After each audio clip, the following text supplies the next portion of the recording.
গরুর মাংস দিয়ে রুটি খাওয়া হবে। আব্দুল্লাহর বাবা সকালে গরুর মাংস নিয়ে আসছে, বড় বড় আলু আর আটা নিয়ে এসেছি। তবে গরুর মাংস ঝোল দিয়ে চালের আটার রুটি বেশি ভালো লাগে।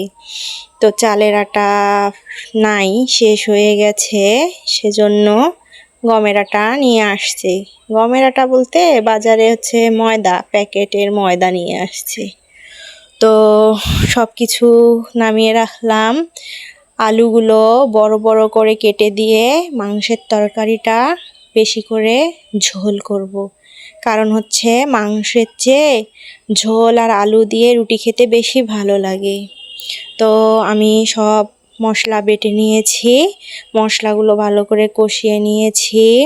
মশলার মধ্যে আবার রসুনগুলো গোটা গোটা দিয়েছি, কারণ মাংস সিদ্ধ হতে যে সময় লাগবে ওই সময়ের মধ্যে রসুনগুলো সব গলে যাবে, আর কষ্ট করে আমাকে রসুন বাটতে হবে না। আর কয়েকটা শুকনা মরিচ গোটা গোটা দিয়ে দিয়েছি, সেগুলো মাংসের সাথে একদম সিদ্ধ হয়ে গলে যাবে। যাই হোক, মাংসটা আমার কষানো হয়ে গেছে। আমি বড় বড় কেটে রাখা আলুর টুকরোগুলো দিয়ে দিয়েছি, বেশি করে ঝোলের পানি দিয়ে দিয়েছি। আর এদিকে আটা ভালো করে গরম পানি দিয়ে গুলিয়ে নিয়েছি। ভালো করে আটা মেখে নিয়েছি। যত ভালো করে আটা মেখে নিব রুটিগুলো তত ভালো হবে, ফুলবে, ভালো লাগবে খেতে। তো রুটিগুলো আমি এক এক করে বানিয়ে নিচ্ছি। আগে রুটিগুলো বানিয়ে নেই, তারপরে সবগুলো এক এক করে ভেজে নিব। তো মাংসের তরকারিটা এখন একটু নেড়ে চেড়ে দিচ্ছি, আর অনেকগুলো ঝোলের পানি দিয়েছি। আমি পাতলা করে অনেকগুলো ঝোল করব।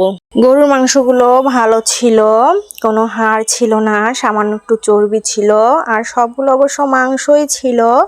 তো আমি রান্না করলাম, সব মাংসই রান্না করেছি। আর আমরা তো মাত্র 2 জন মানুষ খাবো, আর আব্দুল্লাহ আছে। তো আব্দুল্লাহ তো বেশি খেতে পারে না। তো যাই হোক, মাংসের তরকারিটা আমার হয়ে গেছে। আমি একটু বেশি করে ঝাল দিয়ে পাতলা করে অনেক ঝোল করেছি। তো রুটিগুলো যখন ভাজতে এসেছি তো বলতেছিল যে একটু তেল দিয়ে ভাজতে, তেল দিয়ে ভেজে এভাবে নাকি গোস্ত ঝোল দিয়ে খেতে বেশি ভালো লাগে তার। তো সেজন্য আমি তেল দিয়ে রুটিগুলো ভেজে নিচ্ছি। তবে বেশি তেল দিচ্ছি না, সামান্য তেল দিয়ে সব রুটিগুলো ভেজে নিলাম। তো সবাই ভালো থাকবেন, সুস্থ থাকবেন, আল্লাহ হাফেজ।